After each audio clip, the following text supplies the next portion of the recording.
संस्थान उदयपुर में एक बार पुनः आपका हार्दिक स्वागत है।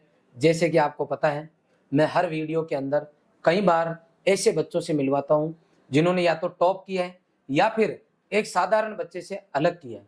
आज इसी क्रम के अंदर मैं आपको मिलाने जा रहा हूं प्री पीजी 2023 के अंदर पूरे राजस्थान के अंदर सामान्य वर्ग में फर्स्ट रैंक लेने वाला बच्चा। मैं बता दूं आपको, लास्ट ईयर 2021 में भी रॉयल संस्थान से सामान्य वर्ग में निकिता मील जो हमारी बच्ची है चारणवास की, नागौर की कुचामन के पास की रहने वाली बच्ची, उसकी पूरे राजस्थान के अंदर फर्स्ट रैंक रही थी। और 6 अप्रैल को हमने कार्यक्रम रखा था जिसके अंदर उसको हमने स्कूटी देके के सम्मानित किया था। और 2023 में भी रॉयल संस्थान से ही प्री पीजी के अंदर एग्रीकल्चर स्ट्रीम से first, second, third, fourth, fifth लगातार 5 रैंक सामान्य वर्ग से रॉयल इंस्टीट्यूट की रही है। आज मैं आपको पूरे राजस्थान के अंदर फर्स्ट रैंक लेके आने वाले अशोक राठौड़ जो हमारा बच्चा है उससे मैं मिलाने जा रहा हूं। पूरे वीडियो के अंदर अपन डिटेल में जानकारी लेंगे कि किस तरीके से एक सामान्य बच्चे ने साधारण कॉलेज से, मैं साधारण कॉलेज का नाम इसलिए लूंगा कि इसने पूरे राजस्थान को टॉप किया है। ये महाराणा प्रताप यूनिवर्सिटी के अंदर मेन कैंपस से, बीकानेर, जोधपुर, जोबनेर, कोटा इनके मेन कैंपस का स्टूडेंट नहीं है। एक साधारण कॉलेज से पढ़ा है, कोटपुतली जो एग्रीकल्चर कॉलेज है सरकारी, उससे पढ़ के इस बच्चे ने टॉप किया है। तो डेफिनेटली इसका संघर्ष और इसकी मेहनत वास्तव में ही जबरदस्त रही होगी। कोई सिस्टमेटिक ढंग से इसने काम किया होगा कि 500 यूनिवर्सिटी के मेन कैंपस के बच्चों को पीछे छोड़ के इस बच्चे ने पूरे राजस्थान में फर्स्ट रैंक हासिल की है। मैं सबसे पहले अशोक बेटा आपका संस्थान में हार्दिक स्वागत करता हूँ। Thank you sir. हाँ, सबसे पहले मैं अशोक से जानना चाहूंगा कि आप अपना शॉर्ट में इंट्रोडक्शन दें कि आप कहाँ से हैं और आपके पिताजी क्या करते हैं। मैं केशवराय पाटन बूंदी से बिलोंग करता हूँ और मेरे जो पिताजी है वो एक किराना व्यापारी है। हमारे पास कुछ ज़्यादा ज़मीन नहीं, तो एक मध्यम क्रम से मैं बिलोंग करता हूँ। और मैंने अपनी 10वीं कक्षा जो है वो केशवराय पाटन से ही सरस्वती बाल विद्या निकेतन स्कूल से पास की। उसके बाद मैं 12वीं में गवर्नमेंट सीनियर सेकेंडरी स्कूल से मैंने 12वीं पास की। उसके बाद जेट का क्रैश कोर्स करने में यही रॉयल इंस्टीट्यूट में आया था। 2019 बैच का मैं स्टूडेंट था और उसी क्रैश कोर्स में मुझे 316 नंबर मेरे आए थे। उसके बाद मैंने कॉलेज ऑफ एग्रीकल्चर कोटपुतली मुझे मिला, जहाँ पर मैं वहाँ गया मैं। और अभी आप फाइनल ईयर में हो? और अभी मैं फाइनल ईयर में हूँ, बहुत बढ़िया, 4th ईयर का स्टूडेंट हूँ। बहुत बढ़िया। अब इनकी डिग्री कंप्लीट होने वाली है और पीजी में अब ये बच्चा एडमिशन लेगा। आप देख सकते हो सरकारी स्कूल से इसने 12वीं पास की है। उसके बाद में इस बच्चे ने क्रैश कोर्स में, मैं जब क्रैश कोर्स में बच्चे आते हैं तो उनको बोलता हूँ, अरे सर 1 महीने में क्या होगा, अरे सर 1.5 महीने में क्या होगा, होता थोड़ी है 1.5 महीने में सिलेक्शन। या आपके सामने बेटा 316 नंबर लाके क्रैश कोर्स में कोटपुतली कॉलेज में चला गया और वहां जाके कहते हैं जो मेहनत करने वाले हैं उनको कोई रोक नहीं सकता। वहां जाके इस बच्चे ने उस नॉर्मल कॉलेज में पढ़ के पूरे राजस्थान को टॉप करके दिखा दिया। अच्छा, आगे की मैं आपसे पूछता हूँ, अशोक जैसे आप सेलेक्ट हो गए, पूरे राजस्थान में आपकी फर्स्ट रैंक आई, आपको कैसा लग रहा है? और सबसे पहले आपको ये न्यूज किसने दी? आपने रिजल्ट सबसे पहले देखा या किसी आपके दोस्त ने बताया कि तेरी फर्स्ट रैंक आ गई? नहीं सर, सबसे पहले रिजल्ट मैंने देखा था। अच्छा। उसके बाद जैसे मैंने स्टेटस लगाया था सबसे पहले आपका कॉल आया था, भैया यहाँ एफएसओ की तैयारी करते हैं, बहुत बढ़िया बताया था आपको। हाँ, बहुत बढ़िया। जिस दिन रिजल्ट आ रहा था, ईश्वर की दया, पुराने बच्चों की मेहरबानी है कि हम लगातार काउंसलिंग कर रहे हैं। क्रैश कोर्स के बाद में ऐसा कोई दिन नहीं है जिस दिन एडमिशन नहीं हो रहे, कंटिन्यू हम बिजी हैं। जैसे ही रिजल्ट आया, हनुमान का मेरे पास फोन आया और धनराज का फोन आया कि सर अपना बच्चा है जिसकी हनुमान प्रजापति जो इसके अंदर है आरसी में पढ़ रहा है, वो भी केशवराय पाटन का ही है। उसके पिताजी भी सामान्य है, चाय की थड़ी चलाते हैं केशवराय पाटन में। इसके अलावा मेरे वहां से और भी बच्चे हैं, जैसे अनिल पालीवाल है, अंकित पालीवाल है, दोनों सगे भाई है। अनिल पालीवाल जो है वो नौकरी लग चुका है, कृषि पर्यवेक्षक बन चुका है। दीपक जो मीणा है वो भी अपने वहीं से केशवराय पाटन का बच्चा है। और अभी एट प्रेजेंट बहुत सारे बच्चे, उसका छोटा भाई है वो भी केशवराय पाटन का ही है। बहुत सारे बच्चे हर साल राजस्थान कॉलेज में इस आरसीए के अंदर, इसके अलावा इसके आईसीआर के थ्रू देश के अलग अलग यूनिवर्सिटीज में बच्चे जो है सेलेक्ट होकर कंटिन्यू केशवराय पाटन बूंदी के जा रहे हैं। ये बच्चा जैसे टॉप किया था, मैंने इसको कॉल भी किया था और इसको बधाई भी दी और आगे की मेरी बातचीत भी हुई। कुल मिला के ये बच्चा एक नॉर्मल जगह से, सामान्य परिवार से होने के बावजूद ये बच्चा फर्स्ट रैंक लेके आया है। तो आगे हम जानना चाहेंगे, बहुत सारे बच्चे हैं जैसे कोई आरसी में पढ़ रहे हैं, मान लो अच्छी यूनिवर्सिटी में पढ़ रहे हैं, वो भी कहीं ना कहीं तो जानना चाहेंगे कि यार ऐसा क्या हो गया वहाँ पे कोटपुतली में कि आप टॉप कर गए और वो जो बच्चे वो रह गए। तो आप जैसे वहाँ कॉलेज में सेलेक्ट होके चले गए, तो उसके बाद में कब आपके दिमाग में आया कि मैं पीजी की तैयारी करूंगा?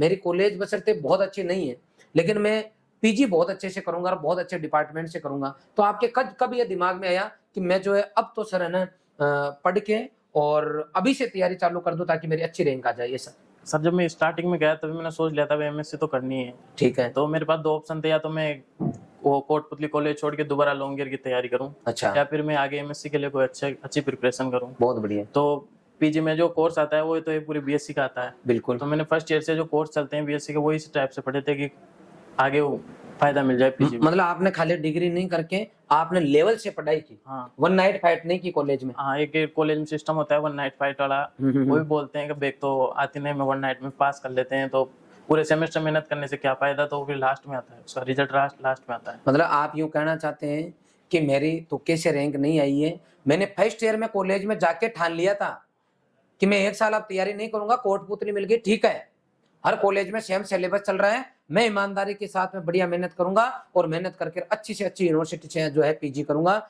और मैं कंटिन्यू जो मेरे कॉलेज के सब्जेक्ट चलते थे वही सब्जेक्ट पीजी के अंदर है। तो उसकी शुरू से ही उन्होंने इस दिमाग को लगाया कि मैं शुरू से ही पीजी के हिसाब से फर्स्ट ईयर के सेमेस्टर को पढ़ूं। आप ये कहना चाहते हैं? हाँ सर। बहुत बढ़िया।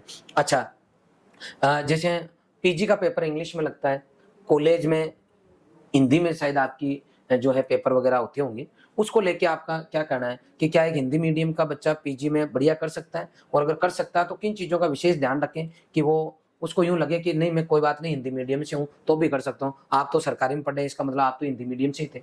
नहीं सर, मैंने मतलब फर्स्ट ईयर दिया था हिंदी मीडियम में। अच्छा। उसके बाद मुझे लग गया था भाई आगे पेपर इंग्लिश में होंगे, तो मैंने सेकंड ईयर से फिर इंग्लिश मीडियम कर दिया था।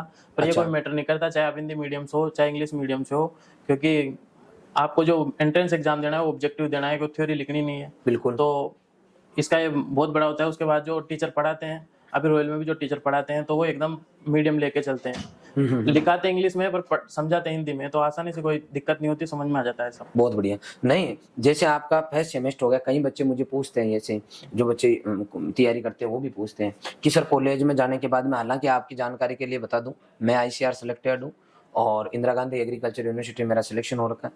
हाँ, 2009 की बात कर रहा हूँ मैं।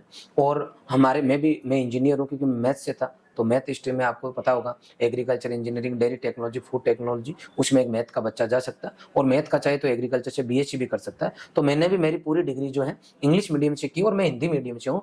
आपका यूँ कहना है कि मैंने सेकेंड ईयर के अंदर आप जो है हिंदी मीडियम के होने के बावजूद आपके दिमाग में सेट हो गया कि मैं इंग्लिश मीडियम से दूंगा क्योंकि आगे की मेरी जो पूरी पढ़ाई इंग्लिश में होगी। और आपका यूं कहना है कि एक हिंदी मीडियम का बच्चा चाहे और मन में डेडिकेशन रखे तो आराम से मीडियम चेंज करते हुए कर सकता है। हालांकि राजस्थान के अंदर कॉलेज आपको मौका देती है कि आप हिंदी मीडियम इंग्लिश मीडियम दोनों में लिख सकते हो, सही बोल रहा हूँ मैं? हाँ, उसमें कोई दबाव नहीं होता। कोई दबाव नहीं होता। लेकिन अब आपको सोचना है कि आपको कंफर्ट जोन को चूज करना है या फिर आप थोड़ा सा उस टाइम स्ट्रगल करके प्रैक्टिस करके इंग्लिश मीडियम में आना चाहते हो, तो आप इंग्लिश में अपने पेपर को दे सकते हो। अब मैं जानना चाहूंगा कि हिंदी मीडियम से अगर बच्चा इंग्लिश मीडियम में जाता है तो डेफिनेटली आपकी ओवरऑल जो डिग्री है उसमें परसेंटेज कम रहे होंगे, क्योंकि आप हिंदी से इंग्लिश में लिखे होंगे तो डेफिनेटली आप कर ही नहीं पाएंगे। तो एक बार अपन आकाश से जानते हैं, तो एक बार अपन अशोक से ये जानते हैं कि आपका जो है रिजल्ट है वो ओवरऑल डिग्री का अभी क्या चल रहा है एट प्रेजेंट? सर जब मैं हिंदी में मैंने पेपर दिए थे तब मेरी ओजीपीए थी 7.2। अच्छा। उसके बाद मैंने जैसे थर्ड सेमेस्टर में एंट्री, मतलब सेकंड ईयर में, तो मैंने पेपर इंग्लिश में देना शुरू किया। बिल्कुल। फिर मेरी ओजीपीए 7.5। अच्छा। फिर जिस टाइम तो थोड़ी प्रॉब्लम आई, उसके बाद धीरे धीरे इंप्रूव हुआ। फिर जैसे मैं फिफ्थ सेमेस्टर में गया फिर मेरी ओजीपीए 8 से ऊपर हो गई सर। बहुत बढ़िया। 8 से ऊपर अभी 8% चल रही है। और जब हिंदी मीडियम मेरी खास है, हिंदी मेरी अच्छी है, अंग्रेजी में मैं कुछ नहीं लिखूं, हिंदी में तो वो झंडे गाड़ दूं, हिंदी में जब झंडे गाड़े उस टाइम 7.2 बनी।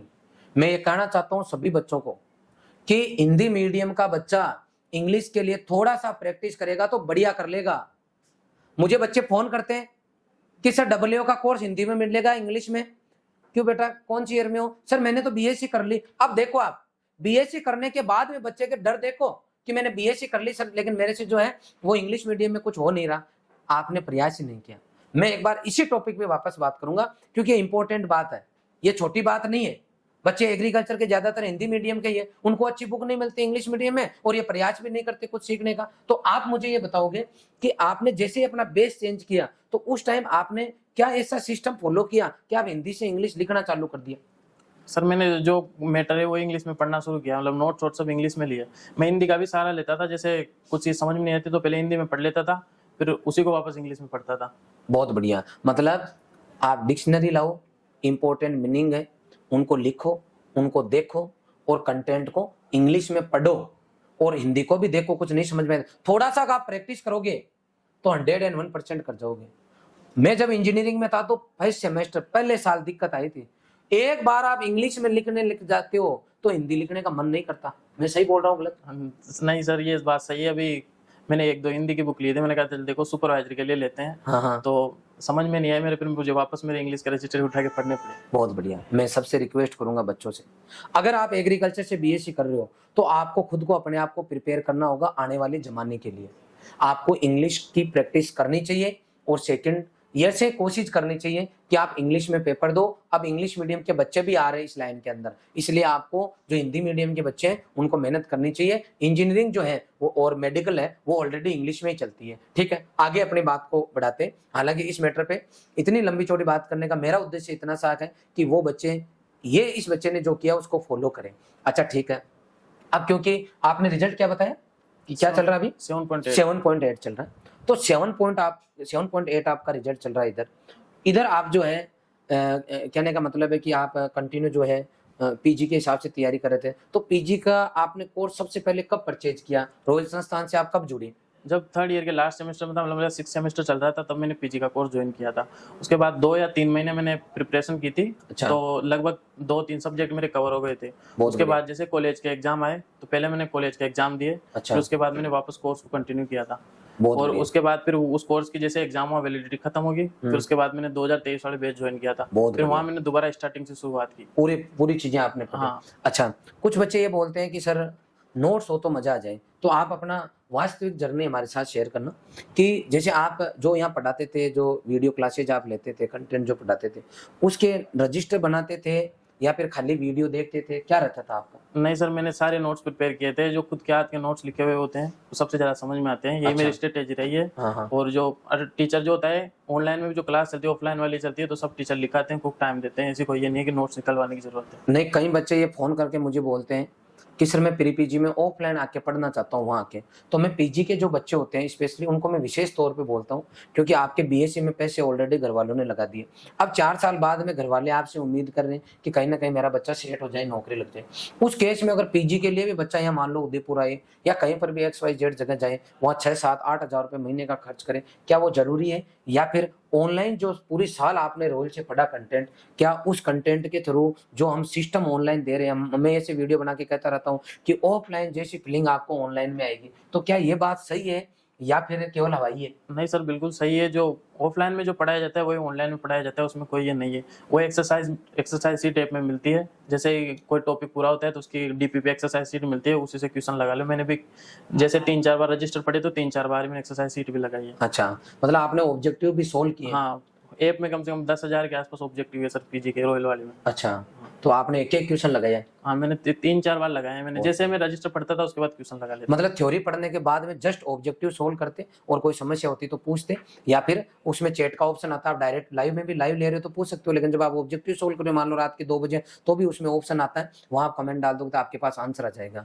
मैं यूँ कह सकता हूँ इनकी बातों से कि बहुत ही सिस्टमेटिक ढंग से 1.5 से 2 साल की मेहनत है, इसलिए पूरे राजस्थान में फर्स्ट रैंक है।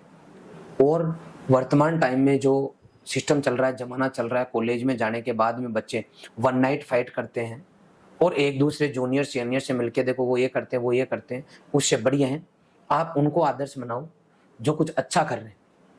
और इस बच्चे ने 12th के साथ में ही कॉलेज में एडमिशन ले लिया, उसके बाद में चीजें क्लियर रखी। एक तो आदमी जब अपना एम क्लियर नहीं रखता ना, तब आती है सबसे बड़ी समस्या, मैं क्या करूं, मैं ये कर लूं वो कर लूं। आपकी चीजें बिल्कुल क्लियर हो कि मुझे ये करना है। और मैं आपको क्लियर कर देता हूं एग्रीकल्चर के बच्चे को कि इंग्लिश मीडियम में एग्रीकल्चर का पूरा कोर्स आपको आना चाहिए। रिपीट कर रहा हूँ, इंग्लिश मीडियम में एग्रीकल्चर का पूरा कोर्स जो आपके बेसिक सब्जेक्ट चलते हैं पीजी के, वो पूरे आपको आने चाहिए, उसकी आपकी पूरी प्रैक्टिस होनी चाहिए।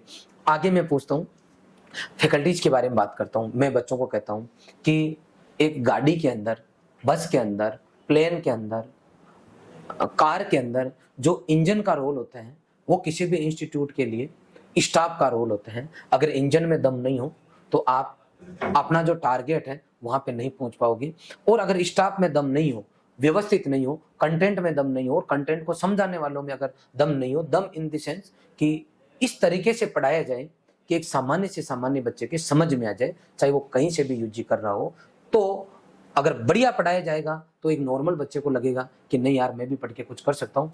मैं लंबा वीडियो बनाऊंगा क्योंकि ये वीडियो उन बच्चों के लिए है जो सीखना चाहते हैं और वो हर चीज़ ही सीखना चाहते हैं। मैं सब्जेक्ट वाइज बात करूंगा। सबसे पहले एग्रोनॉमी जो सब्जेक्ट है उसका अच्छा वेटेज आपके पीजी के अंदर है। तो एग्रोनॉमी में मुझे बताएं कि संस्थान की तरफ से कौन से सर ने आपको पढ़ाया और कैसा आपको पढ़ाया? सर एग्रोनॉमी भवानी सर ने पढ़ाई थी, और भवानी सर तो ये एग्रोनॉमी में राजस्थान में सबसे अच्छे टीचर है। बढ़िया ऐसा लगता पढ़ाते है। हैं। हाँ सर, मैं जेट में भी उनसे पढ़ा था, अच्छा, उसके बाद अभी भी उनसे पढ़ा हूँ। बढ़िया पढ़ाते हैं सर। बढ़िया पढ़ाते हैं। एक एक चीज समझ में आई आपको? एक एक चीज समझ में आती है, उनके रजिस्टर से क्वेश्चन भी बहुत ज्यादा मिले। बहुत बढ़िया, बहुत बढ़िया। भवानी सर वास्तव में अच्छा पढ़ाते हैं। आप लोग हमारा जो है कोर्स लोगे या यूट्यूब पर मैंने कई क्लासेज उनके ऑब्जेक्टिव डाल रखी, आप एक बार जरूर वहाँ देखें। इसके अलावा हॉर्टिकल्चर आपको जो है कौन से सर ने पढ़ाई? हॉर्टिकल्चर सोनू सर ने पढ़ाई थी सर। बहुत वो भी बढ़िया। बहुत लेंथी पढ़ाई है, क्योंकि प्री पीजी में एग्रीकल्चर, उसके बाद हॉर्टिकल्चर अलग कर दिया, तो जो सेपरेट एग्जाम है वो भी एक कोर्स पढ़ के वो भी दे सकता है। मतलब अच्छा, तो मतलब हॉर्टिकल्चर सोनू सर कैसा पढ़ाते हैं? ना बढ़िया पढ़ाते हैं सर हॉर्टिकल्चर। मतलब गजब का पढ़ाते हैं सोनू सर। कृषि पर्यवेक्षक का कोर्स हो, चाहे जेट, बीएचयू, सीयूटी या फिर आपका ये प्री पीजी हो, सभी में बहुत अच्छे से सर पढ़ाते हैं, पूरी जान लगा देते हैं अपनी। अब मैं बात करूंगा पीबीजी की। एक एग्रीकल्चर के बच्चे के लिए पीबीजी थोड़ा अलग सेगमेंट आ जाता है। प्लांट ब्रीडिंग की जिसकी बात करते हैं, जेनेटिक्स का पोर्शन उसके अंदर है। तो आप मुझे बताएंगे पीबीजी की फैकल्टी अपने यहाँ कैसी और किस तरीके से उन्होंने पढ़ाया आपको? सर प्लांट ब्रीडिंग जेनेटिक दोनों सब्जेक्ट हरीश सर ने पढ़ाए थे जी। और वो भी बहुत अच्छे पढ़ाते हैं। उसके साथ ही अगर मुझे कुछ प्रॉब्लम भी आती थी तो मैं मेरे कॉलेज टीचर है उनसे कर लेता था बात। उनसे डिस्कस कर लेते हाँ, हैं। वो भी असिस्टेंट प्रोफेसर है सर। बहुत बढ़िया। क्या नाम है सर का? डॉक्टर अशोक मीणा। हाँ, डॉक्टर अशोक जी आपका भी बहुत बहुत आभार। और हमारे जो हरीश जी सर है वो खुद डब्ल्यू है, assistant agriculture officer, RCC pass out है, पीएचडी है सर। बहुत अच्छा पढ़ाते हैं। प्लांट ब्रीडिंग, जेनेटिक्स, पैथोलॉजी, इन सब्जेक्ट पे गजब की कमांड है सर की। बहुत अच्छे से मैं कहना चाहूँगा कि अगर पीबीजी की अगर कोई टीचर की बात करो आप, तो अगर पूरे हिंदुस्तान में अगर आप टॉप टीचर्स की लिस्ट बनाओ और सबसे युवा की बनाओ तो मुझे लगता है सबसे ऊपर हरीश सर आ जाएंगे। बहुत बढ़िया बेटा। नेक्स्ट आपको एंटोमोलॉजी कौन से सर ने पढ़ाई? कुलदीप सर ने एंटोमोलॉजी, निमेटोलॉजी दोनों कुलदीप सर ने पढ़ाई थी। अच्छा, हाँ। तो कुलदीप सर ने जो आपको पढ़ाया एंटोमोलॉजी में, तो क्या उसके नाम ही इतने अजीब अजीब होते हैं, याद ही नहीं होते कई बार, नहीं, और वो मन भी नहीं करता पढ़ने का। सर तो क्लास में नाम इतनी बार बोलते हैं कि वही याद हो जाते हैं। याद हो कोई जाता दिक्कत है। नहीं बढ़िया आती। समझाते हैं सर। हाँ। कुलदीप सर भी पीएचडी कर रहे हैं, बहुत अच्छा पढ़ाते हैं, लंबे टाइम से लंबा अनुभव है उनको और बहुत अच्छा स्टाफ है हमारा। एनिमल हस्बेंड्री आपको मैम पढ़ाती है, उनके बारे में क्या कहोगे? प्रियंका मैम बहुत सही पढ़ाया था। अच्छा, उनसे भी 3-4 क्वेश्चन आए थे एनिमल से, लगभग उनके नोट से आए थे, ज्यादा भी नहीं, 30-35 पेज के मैम के नोट। अच्छा अच्छा, शॉर्ट एंड स्वीट मैम ने पढ़ाया और उनमें से पेपर बैठा। बहुत बढ़िया। आगे चलते हैं। आपको इकोनॉमिक्स जो है वो कौन से सर ने? अर्जुन सर ने पढ़ाया। अर्जुन सर ने पढ़ाया। कैसा पढ़ाते हैं अर्जुन सर? अर्जुन सर भी बहुत बढ़िया पढ़ाते हैं। इकोनॉमिक्स एक माइनर सब्जेक्ट है, मतलब वैसे बोलते हैं कि काफी हार्ड है, पर ऐसी कोई दिक्कत नहीं है कि हार्ड है। मतलब वो अर्जुन सर इस तरीके से देसी एग्जाम्पल देके पढ़ाते हैं कि एक एक चीज समझ में आ जाती है। मैं चाहूंगा जो एग्रीकल्चर के बच्चे हैं जनरली उनको लगता है कि यार इकोनॉमिक्स कैसे करेंगे, ये तो हिंदी में ही समझ में नहीं आती, ऊपर से इंग्लिश और है, पता ही नहीं लगता क्या हो गया।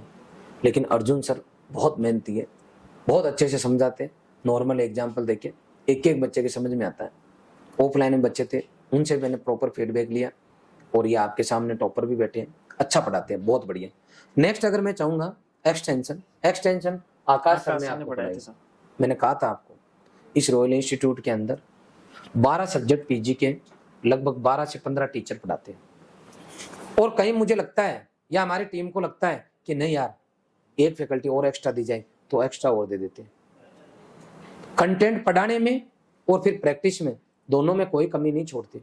कुछ सर का और नाम लूंगा, बायोकेमिस्ट्री और बायोटेक्नोलॉजी, इन दोनों का भी कुछ वेटेज है। समीर सर ने पढ़ाई थी। कैसा पढ़ाते हैं समीर सर? समीर सर तो बहुत अच्छा पढ़ाते। इसके साथ एक और सेल बायो उन्होंने पढ़ाई थी। हाँ, सेल बायोलॉजी भी उन्होंने पढ़ाई थी। कैसा पढ़ाया सर? सर बहुत बढ़िया पढ़ाते हैं। पुराने टीचर है सर रॉयल। हाँ, बहुत बढ़िया पढ़ाते हैं समीर सर।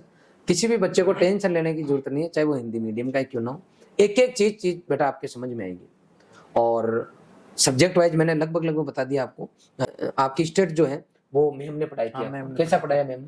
मैम ने भी अच्छा पढ़ाया था। बहुत बढ़िया, लगभग सारी फैकल्टी सही है सर। हाँ, बहुत अच्छा पढ़ा रहे हैं। अगर आपको लगता है कि मैं अगले साल इस अशोक की जगह आके बैठना चाहता हूं, मैंने पूरे राजस्थान में पेपर में ऐड दिया। देखो मैं दिखाना चाहूंगा आपको, ये पेपर मैंने रख रखा संभाल के, ये देखो, ये पूरे राजस्थान के अंदर मैंने पेपर में ऐड दिया था अभी इन बच्चों के लिए, ताकि दूसरे बच्चों को ये मोटिवेशन मिल सके कि खास एक दिन मेरी भी यहाँ फोटो आई, मेरे पापा का नाम भी इसका अखबार में है। ये देखो मैंने, अशोक राठौड़, जिला बूंदी। जो बच्चा यहाँ पे आना चाहता है नेक्स्ट सेशन में, उस बच्चे को उसी रास्ते पे चलना पड़ेगा जिस रास्ते पे अशोक चला है। आप दिल्ली वाली गाड़ी में बैठ के और आप ये सोचो कि 2-1 घंटे में उदयपुर आ जाएगा, उदयपुर नहीं आएगा। अगर आपको दिल्ली जाना है तो दिल्ली वाली गाड़ी में बैठो, अगर आपको उदयपुर आना है तो फिर उदयपुर वाली गाड़ी में बैठना पड़ेगा। आप अगर अशोक राठौड़ की जगह आना चाहते हो तो आपको वो पूरे कर्म करने पड़ेंगे फर्स्ट ईयर से। पहला तो टारगेट क्लियर, दूसरा उसके अकॉर्डिंग काम। वन नाइट फाइट करने की जरूरत नहीं है। वन नाइट फाइट करोगे ना तो 4 साल बाद में घूमते रहोगे इधर उधर और पूछोगे अब मैं क्या करूं, अब मैं क्या करूं, सर कुछ समझ में नहीं आ रहा। घर वाले तो बोल रहे कोई छोटा मोटा जॉब पकड़ ले, घर वाले तो बोलेंगे, जरूरत है वहां पे। इसलिए अच्छा करो, पीजी करो या कोई किसी भी एग्जाम की तैयारी कर रहे हो, एएफओ की तैयारी कर रहे हो, तो आप फर्स्ट ईयर से लग जाओ। थोड़ा थोड़ा कंटेंट पढ़ते पढ़ते सेकंड ईयर थर्ड ईयर में तो ढंग से लग जाओ उस एग्जाम पे। कुछ क्वेश्चन मैं और पूछना चाहूंगा, आपका टाइम मैनेजमेंट कैसे रहता होगा, क्योंकि ये इतना आसान काम नहीं है। बच्चे 1-1 साल तैयारी करते फिर भी कई बार नंबर नहीं आता, और आपने 7 में टॉप कर दिया। निकिता भी ने भी लास्ट ईयर 7 में टॉप किया था इसके डिग्री के साथ में। तो आपका क्या शेड्यूल रहता था, आप कब पढ़ते थे, या केवल पढ़ाकू ही थे, थोड़ी मौज मस्ती भी करते थे, कुछ प्रोग्राम भी अटेंड करते थे, या फिर क्या आपका शेड्यूल रहता था एक बेसिक, क्योंकि आप टॉपर है तो सभी बच्चे जानना चाहेंगे, मैं भी जानना चाहूंगा बेटा। शेड्यूल तो सर एक पढ़ने का होता है, जो नॉर्मल शेड्यूल होता है वही वही शेड्यूल में फॉलो करता था, और ऐसा नहीं है कि बिल्कुल ही पढ़ता रहता था। अच्छा प्रोग्राम को घर पे प्रोग्राम कोई और प्रोग्राम तो अटेंड भी करता था। अच्छा, लेकिन ये अपनी पढ़ाई को डिस्टर्ब नहीं होने देता था। जैसे एक दिन कम पढ़ा तो दूसरे दिन उसे मैं मैनेज कर लेता था। मतलब आप बैलेंस करके चले हाँ। पूरे हर चीज को, बहुत बढ़िया। अच्छा आगे चलते हैं अपन। अगर अपन आगे की अगर मैं बात करता हूँ आपसे, तो आप ऑनलाइन पढ़े हैं पूरी साल, तो जो पीजी की तैयारी करते हैं बच्चे, उनको आप पर्सनली क्या सजेस्ट करोगे, ऑनलाइन या ऑफलाइन, या आप अपने मन से बता दो। नहीं सर, प्लान बिल्डिंग वाले चाहे ऑनलाइन हो चाहे ऑफलाइन हो, ये मैटर नहीं करता। पर जो जैसे कोई माइनर सब्जेक्ट है, इकोनॉमिक्स है, एक्सटेंशन है, स्टैटिक्स है, तो अक्सर मैं देखता हूँ जैसे कोई मेरे क्लासमेट भी तो इनको छोड़ देते हैं, कहा हार्ड है इनसे ये। लेकिन देखा जाए तो ये वाले लगते हैं हार्ड है, लेकिन इनसे क्वेश्चन जो होते हैं वो बहुत इजी क्वेश्चन आते हैं। जैसे एक्सटेंशन है तो एक्सटेंशन के क्वेश्चन जैसे आकाश सर ने पढ़ाया, हाँ। तो उन्होंने पढ़ा कि लगभग 200-250 क्वेश्चन की एक सीट थी। अच्छा, तो उस सीट से ही सीधे तो नहीं पूछे, लेकिन उस सीट से बहुत से क्वेश्चन मतलब सीधे उसी से आ जाते हैं, बन गई ऐसा नहीं। मतलब हाँ। उससे, बहुत बढ़िया। नहीं मैं यूं पूछना चाह रहा हूँ कि बच्चा ऑनलाइन पढ़े या ऑफलाइन, घर बैठ के पढ़े या फिर ऑनलाइन, क्योंकि एक सामान्य परिवार का बच्चा है, दूर जाता वो, अननेसेसरी पैसा लगता है, 4 साल डिग्री में ऑलरेडी लगा चुका। तो आप एक बच्चे को दिल से क्या कहना चाहोगे कि पेरेंट्स के कम से कम खर्चा लगे, और ये टेक्नोलॉजी है तो इसका कम से कम फायदा उठाए, तो आप बच्चों को पर्सनली क्या सजेस्ट करोगे, सर, ऑनलाइन और ऑफलाइन के बताना चाह रहा हूँ मैं। अगर किसी को मेहनत करनी हो तो वो तो ऑनलाइन में भी वही मैटर आपको ऑनलाइन में मिल रहा है जो ऑफलाइन में। वो एक्सरसाइज सीट मिल रही है, वही क्लासेस मिल रही है, वही हर संडे टेस्ट, फिर बाद में 2 महीने तक या 45 से 60 दिन तक कंटिन्यू टेस्ट सीरीज चलती है, बहुत बढ़िया, वही मिलती है। वही 2 घंटे का टेस्ट ही वो आपका होगा सर। बहुत बढ़िया। तो आपका ये कहना है कि आप ऑनलाइन रख के पढ़ सकते हो, और मेरा भी सभी बच्चों से रिक्वेस्ट है कि पीजी के लिए अब आप समझदार हो चुके हो, पीजी के लिए आपको इधर उधर जाके रूम रेंट और अननेसेसरी खर्चा देने की जरूरत नहीं है। कई बच्चे मुझे बोलते हैं अरे सर घर पे माहौल नहीं बनता। मुझे दुख होता है इस बात का, यार 8-9 हज़ार रुपये देने के बाद में, पेरेंट्स के लगाने के बाद में आपको लगता है कि अब माहौल बन रहा है। मैं माफी चाहूंगा, आपको नहीं लगाने चाहिए। आप कॉलेज में हो, 4 साल में जान लगा दो, 4 साल के अंदर ही ले पड़ो कुछ ना कुछ। किसी कारणवश अगर नहीं हुआ तो आप फिर थोड़ा सा समय और दे दो, थोड़ा सा अगर आप समय दे दोगे, और वो आप घर पे रह के भी आप जो है ना टाइम दे सकते हो, या फिर आसपास में लाइब्रेरी ज्वाइन कर लो। 6-6, 8-8 हज़ार रुपये आपको खर्च करने की जरूरत नहीं है, मेरे ख्याल से आपको नहीं खर्च करनी चाहिए। आपने भी बीच में जिक्र किया टेस्ट का, तो टेस्ट को लेकर आपको क्या लगता है, टेस्ट की रिजल्ट में क्या भूमिका है, इसके बारे में बच्चों को कई बार बताएं। कई बार बच्चे पढ़ते रहते टेस्ट का तो मतलब ही नहीं रखते, तो आपको क्या लगता है, आपने टॉप किया तो उसमें टेस्ट की क्या भूमिका रही है? टेस्ट बहुत इंपॉर्टेंट है। टेस्ट से हमें ये पता चलता है कि कौन सा सब्जेक्ट कमजोर चल रहा है, या फिर हम इस समय अपनी तैयारी कहाँ पर है। अच्छा। जो टेस्ट लेते हैं तो टेस्ट में सर रैंक भी निकालते हैं, उसमें सब आ जाता है इतने उन्होंने टेस्ट दिया, इतने नंबर है, ये है। नेगेटिव मार्किंग कम होती है फिर धीरे धीरे। बहुत बढ़िया। अच्छा, आपने जब पेपर दिया था और जब आप तैयारी कर रहे थे, तो क्या आपने ये सोचा था कि मैं टॉप ही करूंगा, या फिर आपने अपना 100% दिया, टॉप का आपके दिमाग में नहीं था? सर टॉप का तो नहीं पता था, टॉप करूँगा, ये पता था सिलेक्शन हो जाएगा। उसके बाद जब रिजल्ट मतलब वो पेपर दे के आया, लड़कों से पूछा तो ये तो पता था भाई टॉप 10 तक तो हो जाएगा। अच्छा, आपको ऐसे कॉन्फिडेंस था कि मेरा अच्छा गया? हाँ। अच्छा, बहुत बढ़िया। अच्छा, आगे की एक क्वेश्चन पूछता हूँ कि जैसे बच्चे कॉलेज में जाते हैं, मुझे दर्द होता है इसलिए मैं पूछ रहा हूँ। कॉलेज में जाते हैं, आपने देखा होगा अलग अलग तरीके के बच्चे होते हैं। एक बच्चा तो वो होता है जो खाली डिग्री पे ध्यान देता है, एक बच्चा होता है डिग्री के साथ में मुझे आगे क्या करना है, और एक बच्चा वो होता है जो अभी भी आपके साथ में है लेकिन डिग्री कर रहा होगा, मतलब वो भूल ही जाता है। कॉलेज में जाते हैं उसको ये लगता है कि अब नौकरी लग गई। आप क्या कहना चाहोगे बच्चों को, जो कॉलेज में बच्चे पढ़ रहे हैं, आपके जूनियर्स जो कॉलेज में पढ़ रहे हैं, उनको आप क्या संदेश दोगे? क्योंकि कुछ ना कुछ तो आपने कॉलेज में देख के सीखा होगा कि कुछ बच्चे क्या कर रहे हैं और कुछ कहाँ से कहाँ चले गए, तो आप उनको क्या कहना चाहोगे? मतलब सर उनसे यही कहना है भाई जो भी फर्स्ट ईयर से चल रहे हैं, वो जो एक कॉलेज में माहौल चलता है कि वन नाइट फाइट वाला, उसे छोड़ के शुरू से ही मतलब पूरे सेमेस्टर के लिए अच्छे से कंटिन्यू पढ़ाई करें, क्योंकि वही मैटर बाद में आएगा जो शुरू से पढ़ रहे हैं, फिर वही मैटर आपको फोर्थ ईयर में दोबारा जाके पढ़ना पड़ेगा, इसलिए पहले उसे पढ़ दे तो बाद में फिर रिवाइज ही करना है वो। बहुत बढ़िया, ठीक है। कुल मिला के बेसिक चीजें जो हैं अशोक ने अपने क्लियर कर दी है कि किस तरीके से इसने पूरी 2 साल कम से कम दिए पर्टिकुलर पीजी के कोर्स को। इसके अलावा 2 साल के अंदर कुछ कुछ टाइम दिया, इसके अलावा फर्स्ट ईयर से चीजें क्लियर कर ली कि मुझे क्या क्या और कैसे करना है। ये एक नॉर्मल अच्छा बच्चा रहा और टारगेट ओरिएंटेड रहा कि मुझे ये करना है, और उसके लिए इसने लगातार प्रयास किया। मैं धन्यवाद दूंगा हमारी टीम का भी, स्पेशली टीचिंग टीम का, और हमारी जो टेक्निकल टीम है ऑनलाइन जो पूरा काम देखती है उनका भी, कि आप लोगों ने घर बैठे बच्चे को इतना बढ़िया कंटेंट अवेलेबल करवाया है कि आज ये बच्चा पूरे राजस्थान के अंदर फर्स्ट रैंक लाके न केवल 12 महीने 1 साल तैयारी करनी है उस साल को बचाया, बल्कि पैसे भी बचाए, प्लस टॉप करने का जो टैग होता है वो भी इस बच्चे के लगा है। लास्ट ईयर हमने निकिता को जैसे बाइक गिफ्ट दी थी संस्थान की तरफ से पूरे राजस्थान में टॉप करने पर। इस बार हम क्या कुछ देने वाले हैं वो मैं प्रोग्राम में बताऊंगा। अच्छा करेंगे, अच्छा देंगे। आज ही आया है तो इसका भी सम्मान करेंगे, और फिर बड़ा कार्यक्रम जो रखेंगे हम, उसके अंदर इसको इसके मम्मी पापा को बुलाऊंगा, और जो भी इसके मिलने वाले हैं जिनकी वजह से ये पढ़ाई आगे बढ़ा। एक क्वेश्चन रह गया, मैं पूछ लेता हूँ।